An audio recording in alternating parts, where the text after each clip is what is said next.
I'm sure you come much more regularly. Yes, I've I've been in Ghana for a while. Mm-hmm. I left Ghana a long time ago. Okay. So I've been a regular visitor since 2005. Okay. So I always come and go. You always come and go. So I'm here. And nice to see you. We've spoken many times. We've never met. Yes. Yeah, we've spoken many times on the phone. Doc is based in the US. Yes. And so we have had many conversations on national issues, but this is the first time we're having an in-studio conversation. Right. And I'm sure, when was the last time we were in Ghana before coming this hour? 5 years ago. 5 years ago. See, because I left and then the pandemic started to be with the family. Mm-hmm. So I had to be with them because that was the right time to be with family. So it's ease up, it's now gone, and I think this is the right time to come back to Ghana to pick from where I left over. But we've been seeking for the better part of a year on national issues. Yes. Commenting there on the issues that we in the media report to you or that people tell you is different from when you are experiencing right here in Ghana. We've spoken about the economic challenges over and over again. You've expressed your views. I'm sure when you landed in Ghana, since you've been in Ghana, have your views changed in any way? Or do you think we don't feel it as much as we don't communicate it in the manner in which it is actually felt? Truly, I think it's like a crime scene. You hear of a crime scene and you find yourself dead now. So I can see the gravity of our problem, and I think it's the worst we can ever get. Because everything is different. Okay. The inflation now, even tomato sellers know what inflation is. Please pull the mic closer to you. Okay. Because I thought inflation was for those of us in academia. But now almost everybody knows it. Because unless you don't buy things, you go and you see that people are more angrier than they have been. Okay. Start a conversation in a trotro and you see how many people will join you to protest the current situation. So I think everybody must be thinking, just not thinking, but trying to do something about our current situation. If we don't change this government, trust me, there'll come a time we'll have to sell this country. Because I don't know, I look around and everything is just not in place. It's difficult. Everything is broken. And I wanted to see construction going on as usual. Nothing. Since I started coming here from Lakeside, I've not seen construction. So it means that we are not building our nation. And we need to start building it. I like the idea that President Mahama wants to build the Ghana we want. And that means that once he comes in, it will give us the opportunity to all see what we can do. And you give people that level of freedom and opportunity, they're going to build their country better. You look at the history of industrialized countries, China, Singapore, the people were very much involved. And the vision that he put out there is very clear, and it's also given me hope that once he comes in, every Ghanaian will join in the enterprise of building this country. I'll come back to visions because, of course, we have to look at where we are headed to from all this. But talking about this, in fact, a lecturer who lives in the UK also described this as normalized chaos, normalized chaos, that we've been able to normalize chaos to the point where if you come to Ghana, you think everything is okay.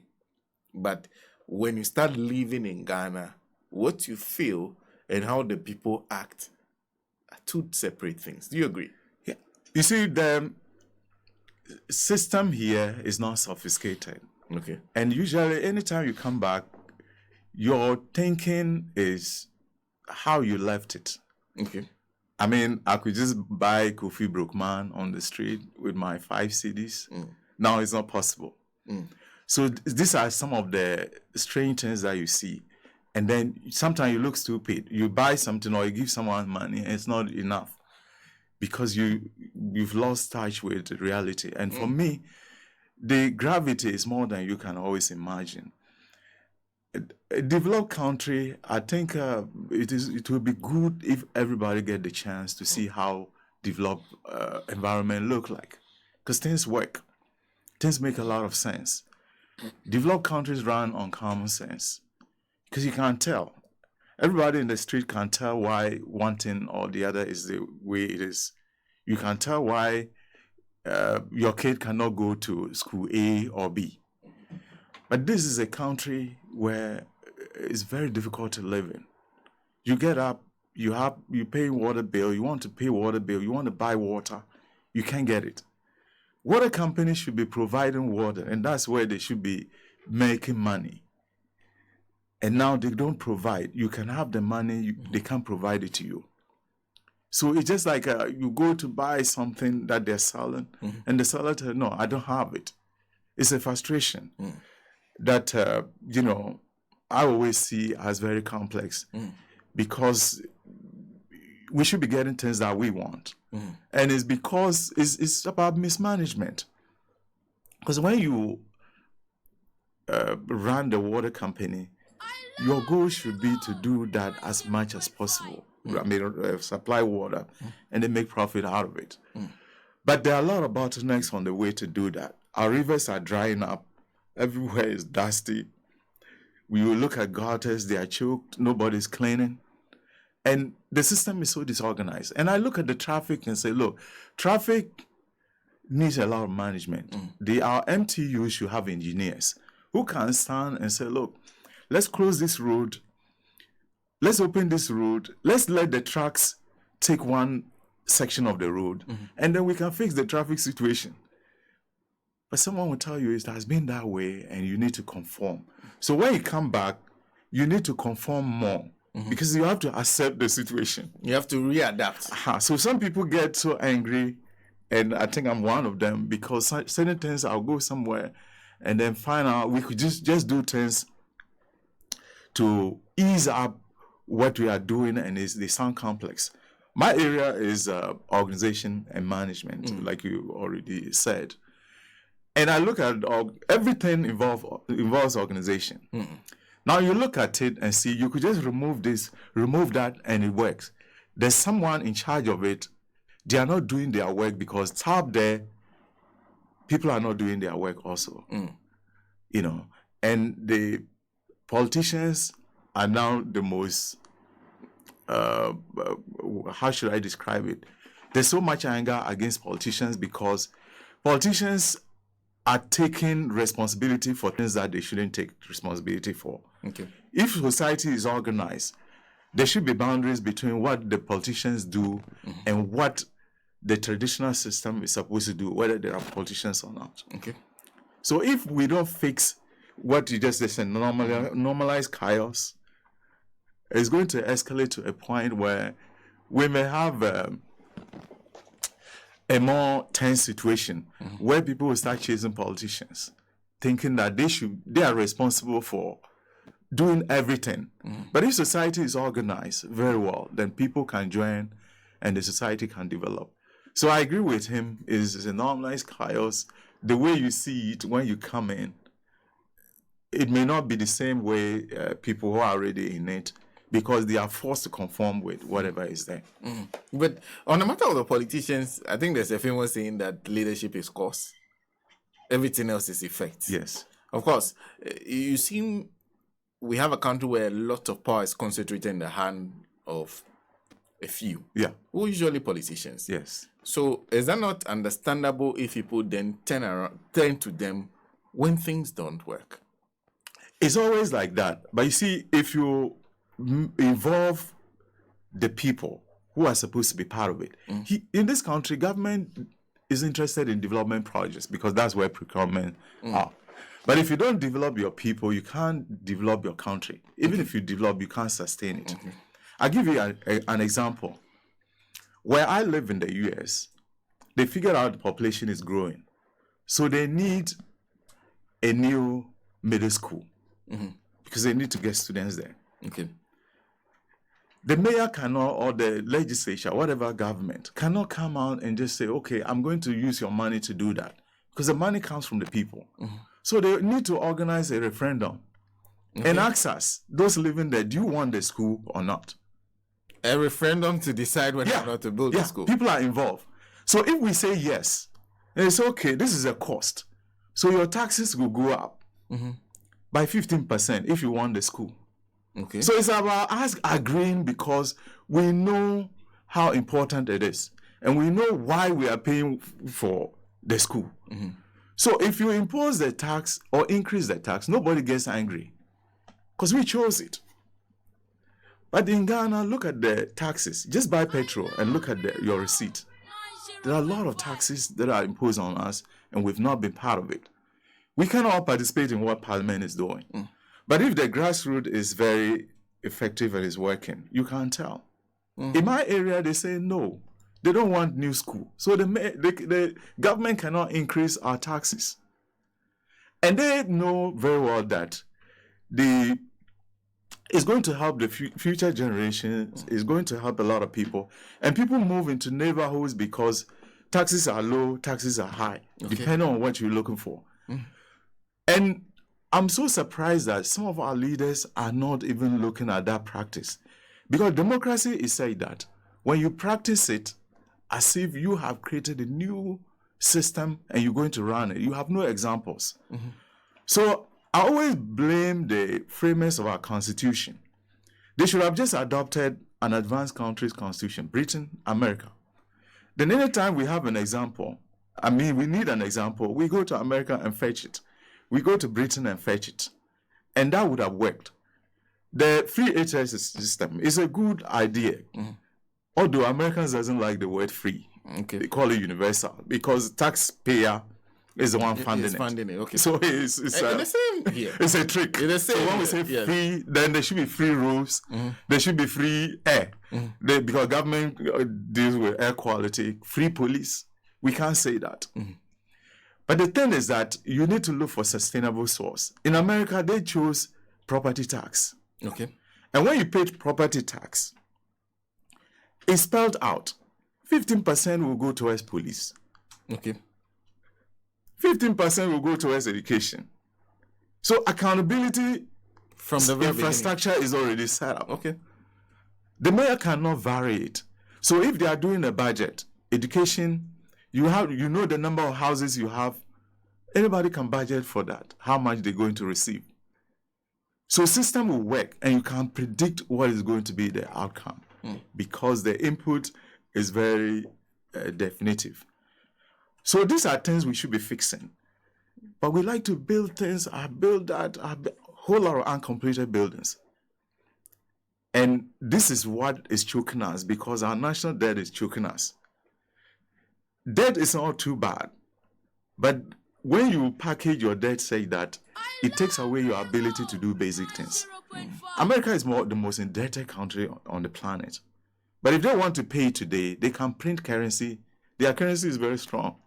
During the pandemic, they printed 3 trillion. And the economy is still there. Inflation is not too bad. So we need to create composite policies that can address most of these issues. And I think if our leaders can just pause a minute and say, let's restart, let's do some reset. We are going to fix system by system. We can really fix this country and make it a place people want to be in. And talking about the subject of accountability, because, okay, so for a long time, if you import vehicles into this country, they charge import duties according to the age of the vehicle, because it's assumed that the older the vehicle, the more gases it emits, and the more it affects the environment. So that is essentially making room for emission. So from the very beginning, even before we started talking climate change, we've been taking that into consideration. You have a sanitation and pollution levy put together. And then now we're introducing an emissions levy. Now, all of this goes into the consolidated fund. Whatever it is used for, nobody does. So compare and contrast what we have here. Do we have a system that anyone on any day can hold accountable? I think people benefit from the system. Ghanaians are very smart, whether it's politicians, police, taxi drivers. I see how smart they are. But it's just that they are not organized to do what we should be doing. Sometimes accountability is very easy. I remember when we built our house, I always use that example. My wife said, let's paint. Let's tile our bathrooms white. So if someone dirty, you can see it on the wall. And it applied to our situation. Anytime you create a transparent system, if anybody tampers with it, you can find out who did. And that is how we should have built our systems. I go to places and I look at the way we manage things. You take loan and you agree to almost everything.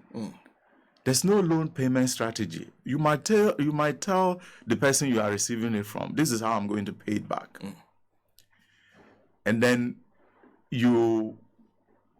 they give you the loan, you come and invest it, and now you're thinking of by the grace of God that you have to pay it. So we jam up everything and you can't account. Because if you want to create transparent system, for example, in the US, United Kingdom, Parliament is very powerful. American president is not powerful. That's why they call him Mr. President. He's just, a normal person. If his electricity is not on, they need to call the same company that I will also call. And they feel they shouldn't use excellency and all that. Because once you make the executive strong, you are making the government dictatorial. Okay. The system I just explained to you, for example, you pay your property tax and it's already structured say that you can know how much has gone in here, how much has gone in there. They have certain local level governance, government that has certain laws. If the mayor doesn't balance the budget, he's supposed to be arrested. Okay. Because you cannot project. You have 5 houses that you take your taxes from. And you know how much you're going to take. Why are you projecting more expenditure than you can take? So that's the concept. Okay. So there must always be some accountability system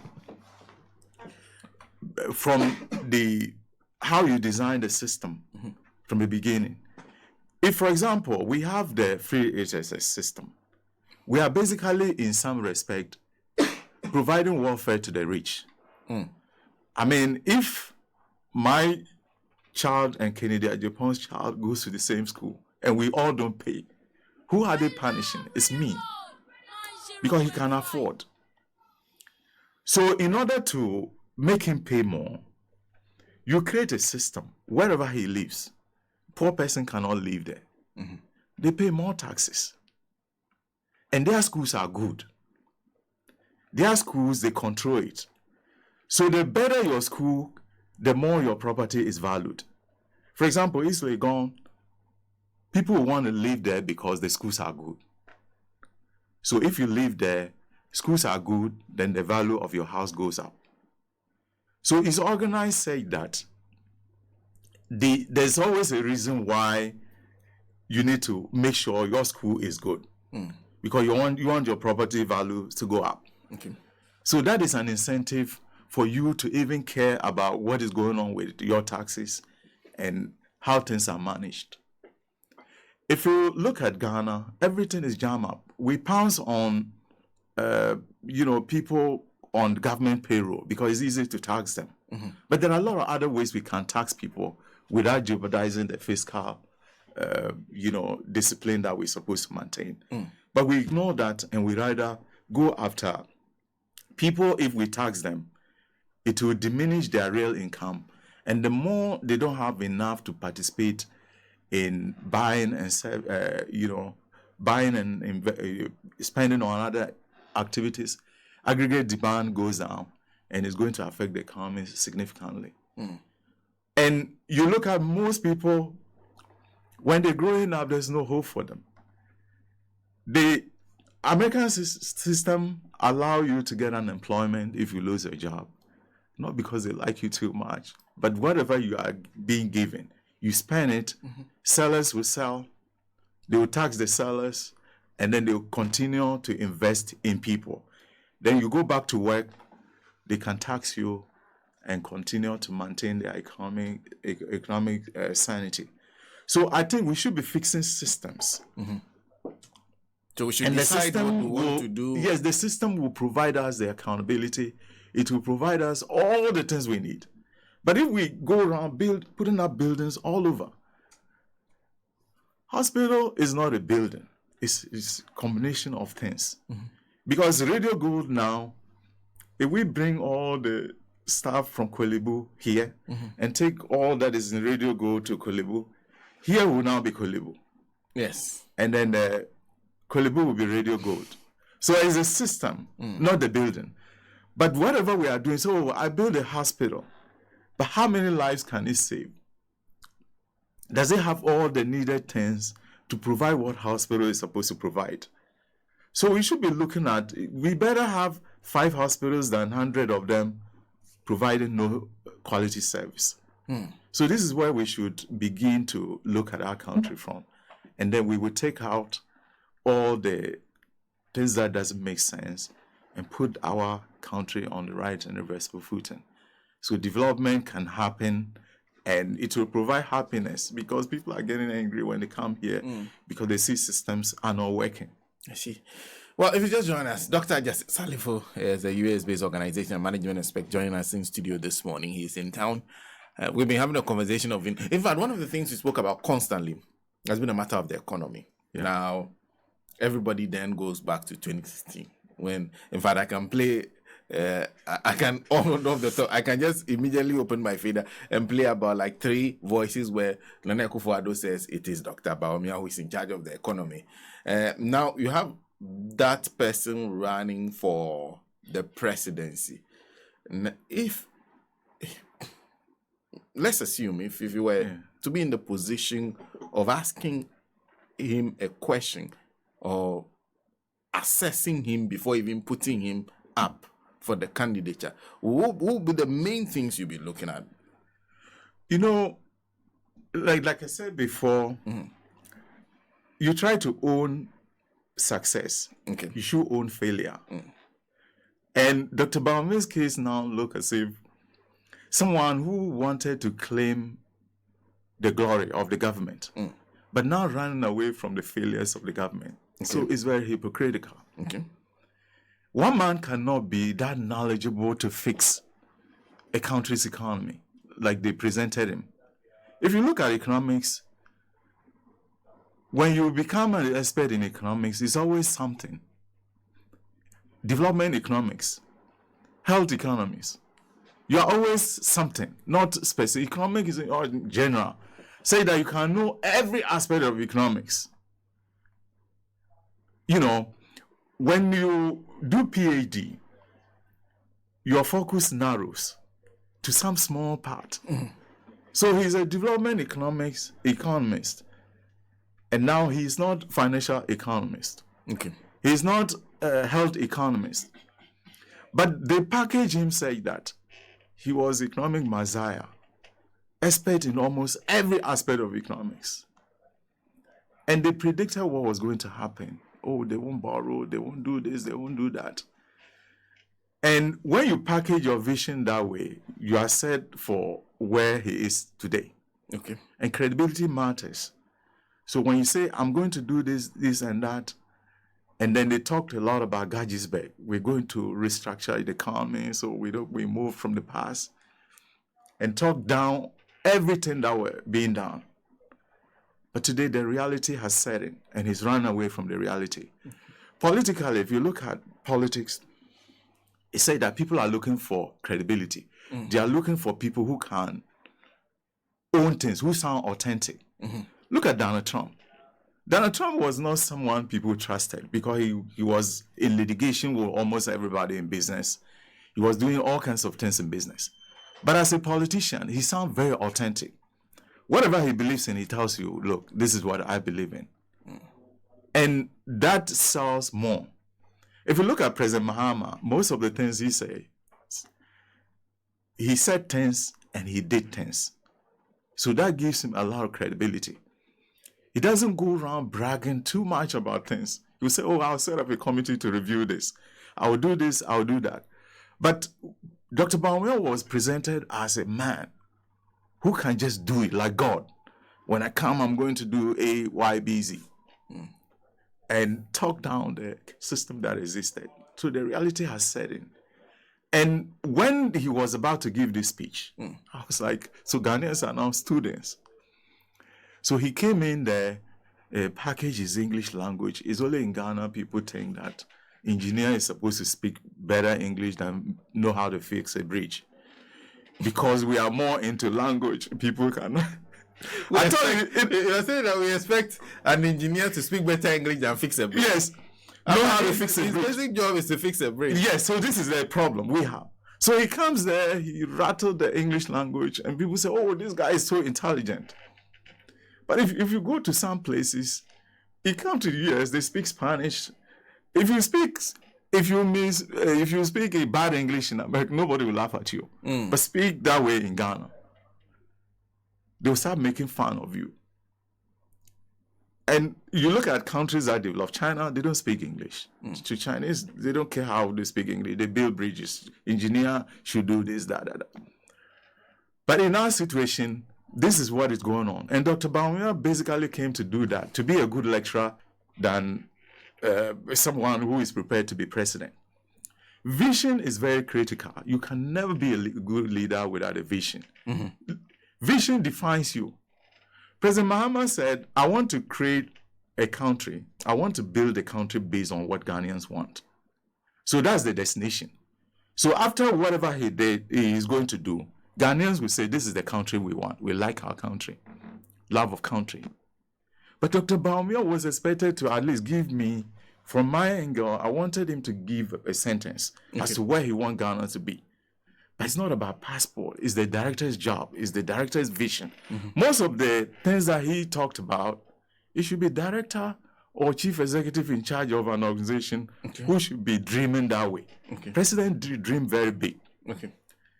You know, that's why it's not good to elect people. I'm an academic. It's not good to elect academics as presidents. Why? Because they have a narrow field, they have a very technical mind. President is a facilitator. He makes sure that garbage is collected. He doesn't need to be an expert in garbage. He makes sure the economy works. He doesn't need to be an economist. That's why America calls its cabinet members secretaries. They're basically supposed to take notes on behalf of the cabinet. Because the president is he's the center of everything, and he provides a vision. I want our country to be the best in production of tomatoes in Africa. That's a very clear vision. And then you pursue a combination of things. You call the experts and say, look, I want this to happen. How can you do that? He has set the goals, he has provided a clear vision, and they work towards that. But if you come in to go into passport, to go into setting up a bank, passport, those things are not for presidents. So I was so surprised that we were told, glue to your TV, the man is going to tell us our vision. Everybody, took their popcorn and they were watching for the movie to happen. The movie happened, we had the blue man, but we never had an ending that would, make us take something away. So I think... So you didn't hear vision? Failed strategy, yeah. You didn't hear vision at all? No, I didn't hear vision. I was expecting him to... Unfortunately, it happened at UPSA where I was stationed. I wanted the clarity of it. Donald Trump said, I want to make America great. It encompasses so many things. It's not just a slogan. He wants to make sure that America controls the world. America was built with that in mind. So he felt things are not going, he feels that things are not going the way it should. So he wants to bring it back to his core mission, to work. That's a clear vision. President Mahama says, my destination, because vision is more about destination, where you want to get the country to. Is to build the Ghana we want. Build the Ghana we want. So that means once we have that in mind, then we can build our country better. Places like Russia, You meet a lady and say, tell me your qualities. They will include love of country. Because their country, they made, I love my country, and the thing is a virtue. It's a value. So this is where you need to position the nation and make the people involved in it.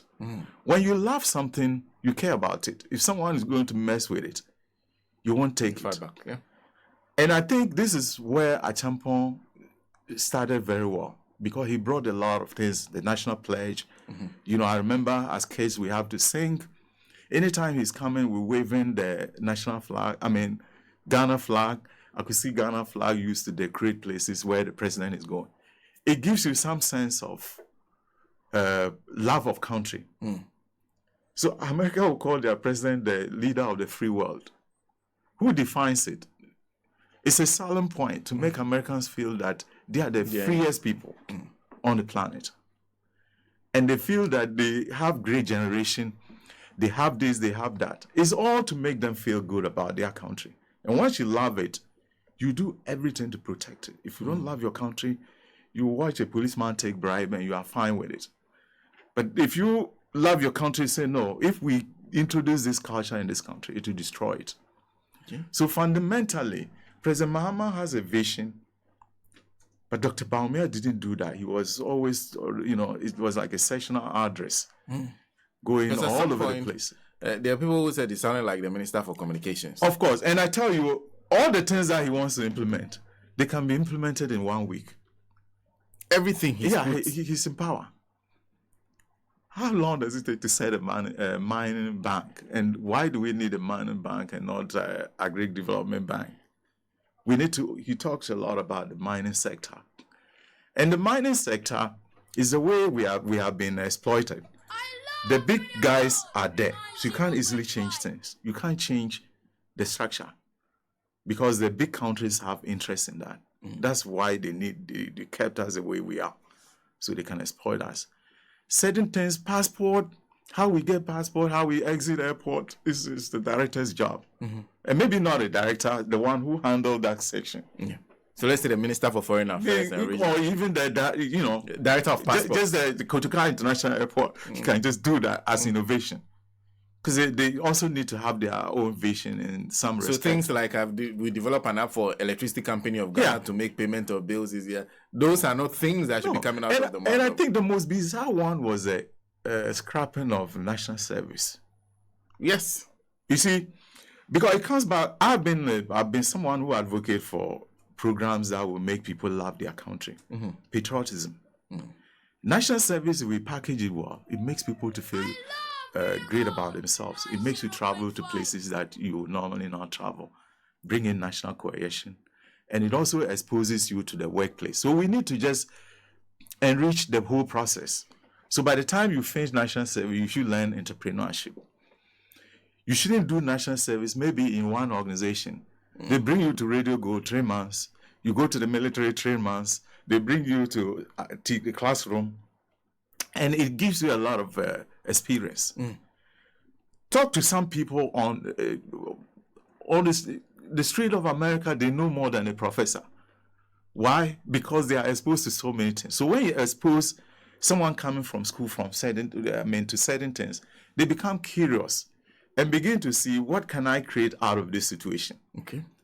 Then we will live in a country where creativity and innovation take the center stage, and then enterprise can work. My professor said, if you hire someone to work for you 5 years, they've not added anything, they've not come up with anything innovative, fire them, because they are not valuable. And every citizen also must be valuable. And this is how we get our youth to acquire that that mindset. So scrapping it, I don't see how it's going to help. How it's going to help reduce our national debt, which is choking us, and we can't do anything. Ghana government cannot buy anything now because we are being controlled by IMF. IMF is running our economy. And it's because we are in that prison because of the reckless expenditure. He's talking about leasing vehicles. I don't know whether Dr. Bawumia has actually ever leased a vehicle. When you lease a vehicle, the insurance is very high.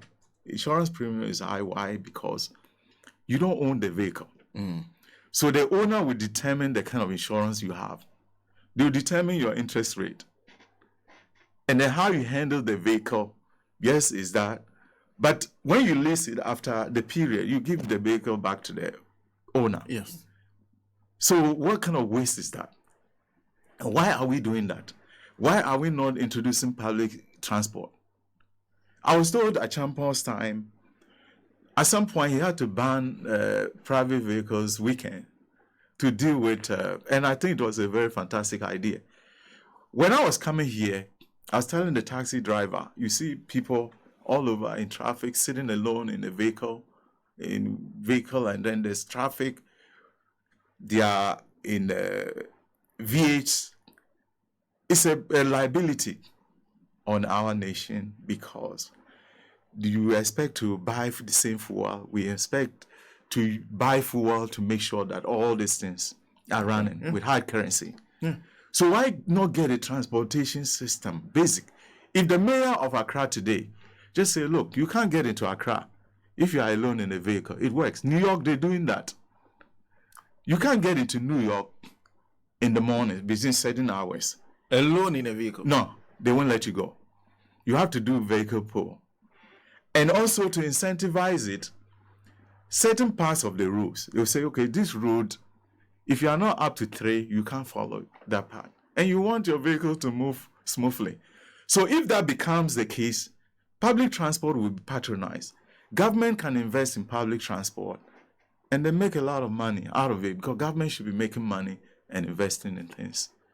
So basically, we can import this. Some of them don't take Dr. Bawumia's vision or lack of vision. It's just a mayor making a decision that can save us a great deal. So for most part, he couldn't provide for me what I was expecting. Whether he's still going to do it, I don't know. But the things must be tangible. You look at the 24-hour economy. It's a concept that is all embracing everything. I was telling someone, you see how in the morning we're all going towards the same direction? If there's 24-hour economy, it's going to reduce it. Means that some people worked previously in the night. They don't need to be in traffic with us. So it's going to solve major problems and then help us to plan in a very strategic way to develop other sectors. So that's a vision that is clear. But if you are coming and then you are just reciting most of these things that he talked about, he wasn't able to link it to, after I've done this, what is going to happen?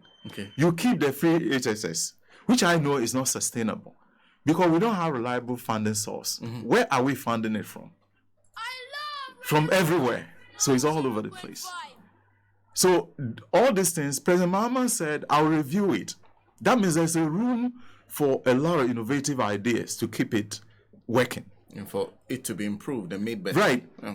And then, major things, technical universities that he established. You take a carpenter. Sometimes it's very frustrating. You ask 5 carpenters, how much are you going to charge? And they give you different prices. If they go through technical university, they learn some math, they learn some statistics, they learn some economics, and they are now able to structure themselves. They'll say, okay, let me charge you based on material. Yes, you bring 5 people, 5 contractors, and tell them, estimate how much is it going to cost to build this house. Trust me, if you bring 5 of them, they might get the same figures. Because they charge you the workmanship, maybe based on the quantity of materials. But ask someone, I usually ask them, how did you come out with the figure, the charge? He will scratch his head and say, oh, Master, bring 500. There's no basis for it. But if you put all those people in technical universities, give them some exposure to some level, some knowledge, they can help a lot. They can be regulated effectively. If we give them training, license them, you can now tell, if you come to build something for me, I have to know you are certified. I mean, you have a license. That means you have some quality assurance with you that I can rely on to have my work done. But if you don't know that and say, oh, I need a carpenter, you say, oh, Kobna can do it. Whether Kobna has a license, he has whatever, you don't care. You just want your work done. So we should begin to, and this doesn't cost money. It costs a lot of money. It doesn't take a lot of loans for us to fix the system. So I was expecting tangible things like that. But if you can't, you set the tone. Like President Mahama, he's not going to be the one that will determine how 24-hour economy run. He incentivizes that. Mm-hmm. He tells us, this is the program I want to introduce. And the agenda is aimed towards growing our economy out of the current crisis. So that makes a lot of sense. Anybody can understand. You see it on the sign, you can tell. You see it on any company, you can read it and understand. So that is how vision is packaged. But Dr. Bawumia just was all over the place. He never talked about how he's going to get us out of the debt, which is choking us right now. Mm-hmm. So he has to tell us, this is a plan I want to use to clear the mess. You took a lot of loans during pandemic. You got a lot of money in. You kept your expenditure. VAs were running during pandemic. And now blame it on the pandemic and then Russia, Ukraine. You never change anything. And then certain ambitious projects. You see the flyover in Tamale. Maybe they needed water more than they did that. They needed the flyover. But because we're trying to get enhance the resume of Dr. Bawumia to run for president, we needed to do some projects that now he can talk about them. Doc, yeah. I think we have to find a way of repeating this again because our time is up. Yeah. I'm out of time. I want to say a big thank you for coming. In fact, you've left me with one of the most profound quotes I've said. In Ghana, we expect an engineer to speak better English than build a bridge. Yes. I think that alone tells us our situation and how come we've gotten to where we are. Doc, what's nice having you. Thank you very much. How long are you in Ghana? I'll be here for a while. Okay. So we'll arrange this. And we'll come back and talk about this matter of the economy, because today our focus was not on the economy. I was trying to get your general view on how you see Ghana now. Okay. Thank you. You're welcome. Thank you for your time. Dr. Justice Salifu is an organization and management expert joining us in the studio this morning.